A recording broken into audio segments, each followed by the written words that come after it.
has to be something that Shedeur is not doing. Falling asleep in meetings, disrespecting his elders. There has to be not cadence. It's not like it. They're like there has to be something that Shedeur is not doing. Falling asleep in meetings, disrespecting his elders. There has to be something other. There has to be something that Shedeur is not doing. Falling asleep in meetings, disrespecting his elders. There has to be something other, because we've seen for most of camp, Shedeur looked like the better player, and even transparency about 3 times.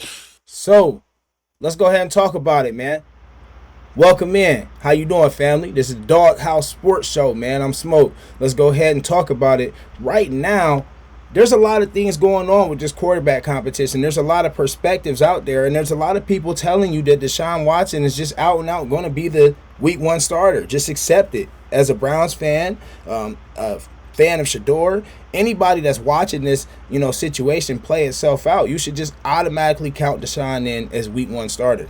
And I feel like there's a lot of curiosity being built around the NFL, not just in Cleveland, about why would that be the thought process of one Coach Monken or the Browns as a franchise, the Browns as an organization. And I feel like right now, Saturday is going to have a lot to do with what the final ultimate decision is going to be as far as how the Browns move forward. Let's go ahead and dive into this interview. Courtesy of 92.3 The Fan, Afternoon Drive with Nick Wilson and Jonathan Peterlin. Let's cook. I think the kangaroo court has been called to a close here. I think Deshaun is the starting quarterback. And I think you saw it in Todd Monken's reaction to Deshaun's performance on Saturday. You saw it in the way that they have put reps forth for the joint practices and the way even Monken saying, it would be unfair to Shedeur to not give him the start against the Bills. Kind of makes it sound like, he already made up his mind, and he's just now being, which is another thing we can explore, by the way. I get why he feels like he doesn't want to cheat Shedeur out of that whole experience. Mm-hmm. But also, if you made up your mind, then you made up your mind. Yeah, I mean, again, whether it was any big to-do or not, they clearly changed up the reps after talking to the media 2 Saturdays ago. So the idea that you can't change your mind if you've already in your mind named Deshaun the starter, then you should probably just give Deshaun those reps, because that's that's not what's fair, but that's what's fair to the starters who have to go out there week 1 against Jacksonville. And it does. It feels like that Monken just wants to be fair. And I feel like in this spot, he doesn't want to feel like he's just straight lying to the team, essentially is what that is. Well, which probably would beg the question then, why did you give everyone a 2-week plan if you weren't going to actually follow through with the 2-week plan? Yeah. That's the part just doesn't make any sense. So to me right now, I feel like we need to hold Coach Monken to what he said right now. I don't feel like anything as far as the course of how we saw training camp play out, these reps going forward. Thursday hasn't even played itself out. I feel like everything is going per course. Now, if you want to jump to it and try and read into everything, then yeah, you can come to the assumption that maybe Deshaun Watson is the guy. I personally am going to wait until I hear the coach say that Deshaun Watson is going to be the week 1 starter to make my reaction to that. When we judge the play, once again, I have the All 22 film on the channel. Go ahead and tap into that. We watched throw for throw, pass for pass, run play, defense. We watched everything. And when we broke down the film on Deshaun Watson, it was not very good in the sense of we saw some of the same issues as far as his pocket presence, pocket mobility, running into sacks, and famously, they've been tearing Shedeur down as far as pre-snap penalties and issues. It's funny to me, he didn't have any, and Deshaun Watson had 2 pre-snap issues and a delay of game, and was running into sacks out of clean pockets. All of the same critiques that we had for Shedeur Sanders the whole offseason. So to me, to come out right now and say it's obvious that Deshaun Watson played so much better and he has so much more command and he's the guy, that would be contradictory of what Coach Monken has said. Remember, the players will choose their guy. Well, let's let it see how it's going to play out. If you had enough to see with Deshaun Watson in the game against the Bears, because basically you just wanted to see if he could stand upright at the end of the day and not embarrass himself, then okay, then give us a 1-week plan. Don't give us a 2-week plan that outlines when Shador is going to get his chance and his opportunity. Give us a 1-week plan and tell everyone you're going to reassess from there. So, quite frankly, what I thought was going to be a big week for Shedeur, I now don't think that at all. I don't think Shedeur has a chance to win this job. And if it is, I think it is a minuscule chance because I think we're seeing the way Todd Monken is leaning. It seems pretty obvious. And this is not just the Kalshi market speaking here, Nick. This is just us reading the tea leaves and then seeing how they've gone about this. And again, I took him being excited in the post-game press conference because I think Deshaun was even better than he thought he was going to be. And the idea that Monken didn't have maybe the highest aspirations, all things considered, but he needed to pass a test. The test is we don't need to see you throw the ball down the field. We need you to see just complete passes and make the obvious throws. And you hear people like Coach Riz,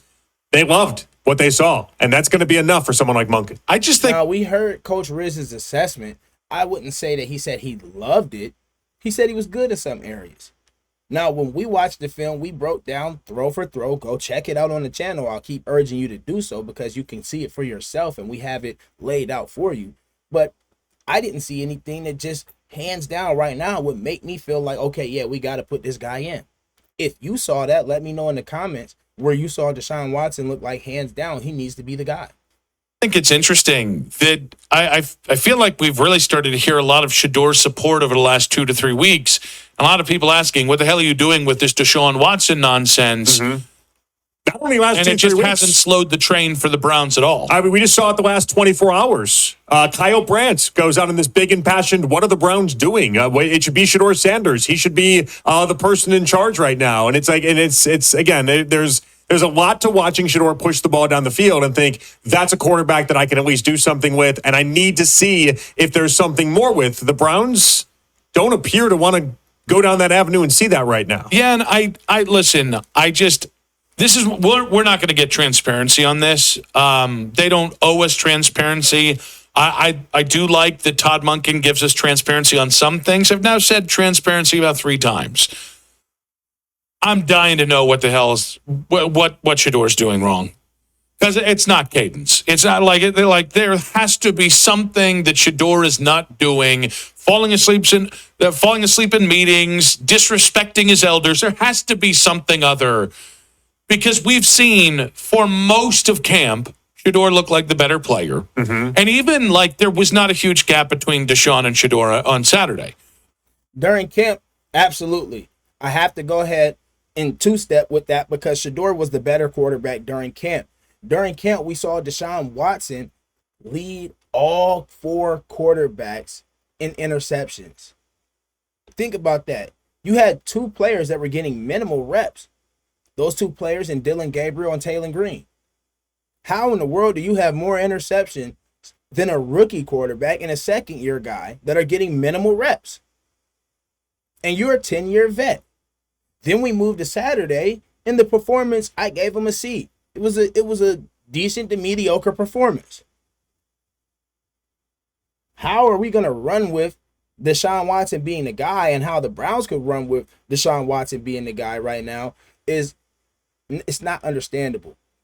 And again, kudos to Deshaun for the game that he had. But even Saturday, he played better than we thought. Yeah, but even Saturday, some of the things that Monken's looking for, Deshaun failed with. Yeah. The delayed timeout, the getting people in and out of the offense. Cook, Peterlin. Cook. I love that, JP, running back.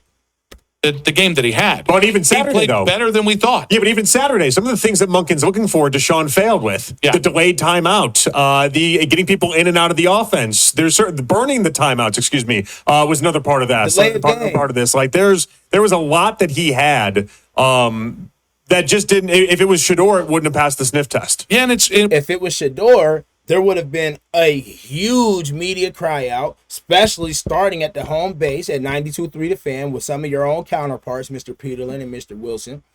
Some of these guys would have came out and jumped to, see, he doesn't do this, he doesn't do that. Some of those same things you're talking about as far as sleeping through meetings or not working hard. All of those same critiques would have been offered, but it seems to me that Deshaun Watson isn't put under that same lens. What's weird about it is just take Shedeur and Deshaun off of it. Just from the profile side of things, it makes no sense to start Deshaun. It doesn't. There's no other team that would have Deshaun as the backup this year after the 4 previous years, let alone having him be their Which starter. is why when we do the convo of like, where is this coming from? That's why I always go back to Haslam and Andrew Berry. Because if we can't find the answers on the surface and we're trying to figure out why it would benefit anybody, well, it benefits the people that right now, that's the biggest trade in NFL history that their name is attached to, and it's an absolute failure. And they're trying to find some way to make that right. That's why. So now we're back to this point of Andrew Berry and Jimmy Haslam trying to force this trade to work, trying to find return on investment as far as with Deshaun Watson. When we talk about return on investment with Deshaun Watson, I feel like you've already bled that to death. If we're being quite honest, you've had him for what, 4 or 5 years, right? You paid him a boatload of money. Every year you've restructured in order to save money because he hasn't been available. Once again, 18 out of 85 qualified games, 18 or 19, excuse me, out of 85 qualified games that this guy could have played for your franchise, he's played. That's a terrible margin. So you've restructured his deal every single year to save yourself some money. You added insurance to his contract in order to be able to save yourself 88 plus million. So with the restructuring and with that, you're looking at anywhere between 95 and $100 million that you saved off of Deshaun Watson. Why are we still reaching for return on investment? Anybody that at this point can't just cut losses, I would have to say you're a bad businessman. So if that's how the Browns are looking at it, I cannot two-step with that. I cannot agree with it. Monken just almost seems like an innocent bystander in all this. If you actually look at him side by side and can't, for football reasons, see anything but a close competition that should still be a. Listen, okay, Coach Monken cannot be an innocent bystander because if we're going to evaluate the tape, humble me evaluated the tape, looking at these two guys right now, this quarterback competition has to go another week. It absolutely has to go another week, and it might even go another 2 weeks, in my opinion. But right now, there's no way, if we're just looking at it from a football player perspective, throw for throw, camp, quarterback tracker, all of these things taken into account on the field only, there's no way you're saying Deshaun Watson is outplayed and should be the guy over Shedeur Sanders. Competition. Yeah, I find it very hard to believe that of all the things Todd Monken would be willing to barter with to get the head coaching job at the Cleveland Browns, I find it very hard to believe that the starting quarterback would be one of them. I don't. I feel find it like impossible. I just he wanted to be a head coach. This is your answer. You want to be a head coach? This is your call. Nobody else is knocking on that doorstep. And oh, by the way, $50 million over 5 years, that's also a pretty good incentive to do what the owner wants as well. I think there is, again, I think you can stretch the I'll do a lot to become a head coach pretty far. Wait, did JP just slick drop Coach Monken's deal? $50 million, 5 years. Is that accurate? Let me know in the comments. I refuse to believe the paycheck with it's not bad either. Because here's the thing. I think you're giving the Peterlin pass for Deshaun. I don't think we should. I think it is very apparent. That was a faded Peterlin pass. Yeah. That's I think you're giving a stronger Peterlin pass than that. A little bit of audio. Peterlin pass. A little closer to that one. I have no reason or incentive to give Monken a Peterlin pass in any of this. I'm Absolutely. the straight shooter is calling it how he sees it. Truth broker.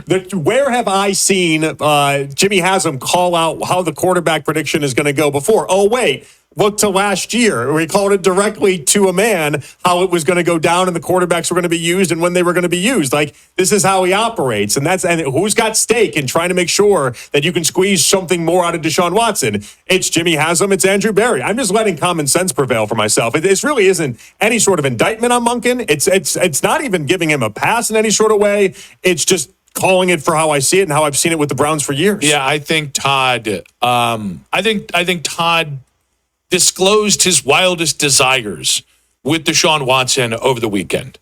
And I'm trying to give him credit. Like, he was genuinely enthusiastic about how Deshaun looked. And again, Deshaun looked fine. Like, if we take it, I would have given him a C. I would have given. What did we give him, folks? We gave him a C. When we watched the All-22 film, when we broke it down, we gave him a C for his performance. A C for the game because he didn't throw the ball down the field, but he also didn't have a big oopsie, and he did operate the offense he had a big efficiently. oopsie. He had the fumble. Yeah, beyond that one. But with the offensive line, because It's funny, though, the strip sack nobody wants to mention. Let it have been Shador or Shador's interception, and we want to hang on to that. And people are really taking Shador's interception and making that seem as though the whole day was terrible. They take that interception and grade the whole day. I actually disagree with Coach Reisland. I thought the offensive line played like garbage. I think you had multiple plays where you had 3 offensive linemen out in like specific plays where they had the positioning and then they olayed on the blockers. We saw that on the film as well too. Go ahead and dive into the channel. We have that all 22. It's up for you to go ahead and watch right now. But I want to ask you guys this as an audience. Do you guys think Coach Monken is looking at this from a perspective of the ownership and general manager looking to get some return on investment out of Deshaun Watson? Or are we looking at this from a purely football perspective as far as grading quarterbacks, their quarterback acumens, what they're doing in the pocket, footwork, decision making, how they're pushing the ball, all these different factors, right? Are we taking a look at these things, or are we just going to narrative land with how we're moving with the quarterbacks, man? You guys let me know in the comments, how do you think the Cleveland Browns are going to proceed with this quarterback situation? I feel like Saturday is a huge day, and I feel like we need to address what's coming up.